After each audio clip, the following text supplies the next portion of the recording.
أعوذ بالله من الشيطان الرجيم بسم الله الرحمن الرحيم حج بیت اللہ، قرب الہی کا عظیم سفر۔ حج کی حقیقت۔ حج مخصوص دنوں میں مکہ مکرمہ پہنچ کر حضرت ابراہیم علیہ السلام کی بنائی ہوئی مسجد خانہ کعبہ کے گرد چکر لگانے اور مکہ کے مقدس مقامات میں حاضر ہو کر کچھ آداب اور اعمال بجا لانے کا نام ہے۔ خانہ کعبہ اس دنیا میں اللہ کی رحمتوں اور برکتوں کا مرکز ہے۔ یہ وہ جگہ ہے کہ جہاں سے لا الہ الا اللہ کی صدا ابھری اور پوری دنیا میں چھا گئی۔ یہاں سے پھیلنے والے پیغام نے زمین کے ذرے ذرے کو روشن کیا اور انسانیت کو ہدایت کا راستہ دکھایا۔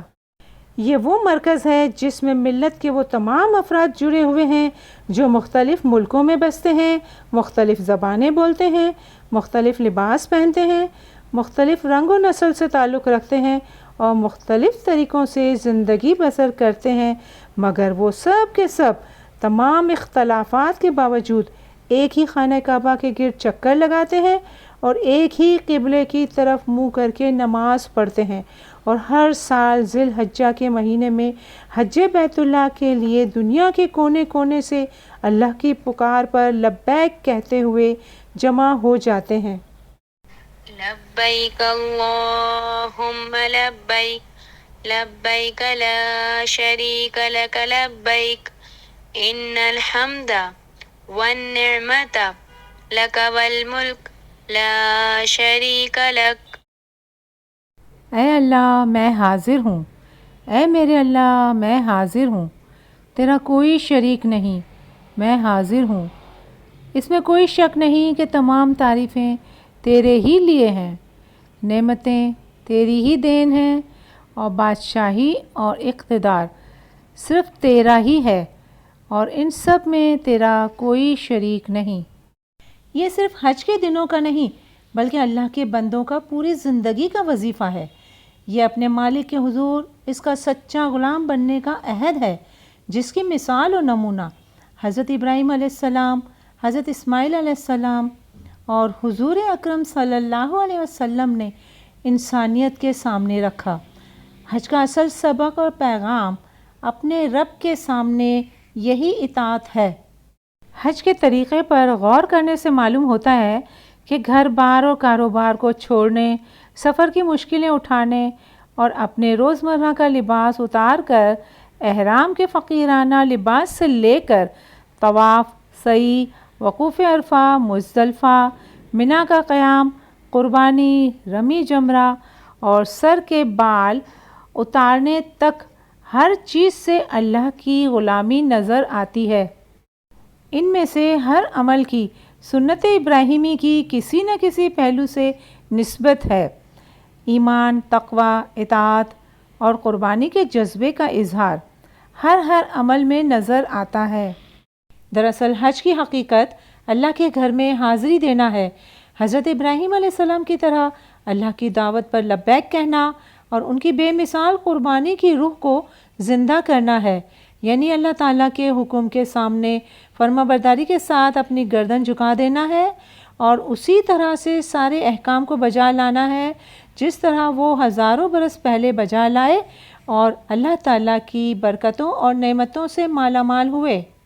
یہی حقیقی اسلام ہے اور یہی وہ روح ہے جس کو ہم ان بزرگوں کی سنت پر چل کر حج میں اپنے عمل اور کیفیت کے ذریعے محسوس کرتے ہیں، اور اللہ کے سامنے عاجزی سے وہی دعا کرتے ہیں جو حضرت ابراہیم علیہ السلام اور حضرت اسماعیل علیہ السلام نے کعبۃ اللہ کی بنیاد رکھتے ہوئے کی تھی۔ وَأَرِنَا مَنَاسِكَنَا وَتُبْ عَلَيْنَا إِنَّكَ أَنْتَ التَّوَّابُ الرَّحِيمُ۔ اے ہمارے رب، ہمیں اپنی عبادت کے طریقے بتا اور ہماری کوتاہیوں سے درگزر فرما، اور تو بڑا معاف کرنے والا اور رحم کرنے والا ہے۔ حج میں تمام حجاج اللہ کے حکم اور انبیاء کی سنت کے مطابق ان دنوں بغیر سلے اور سادہ کپڑے پہنتے ہیں۔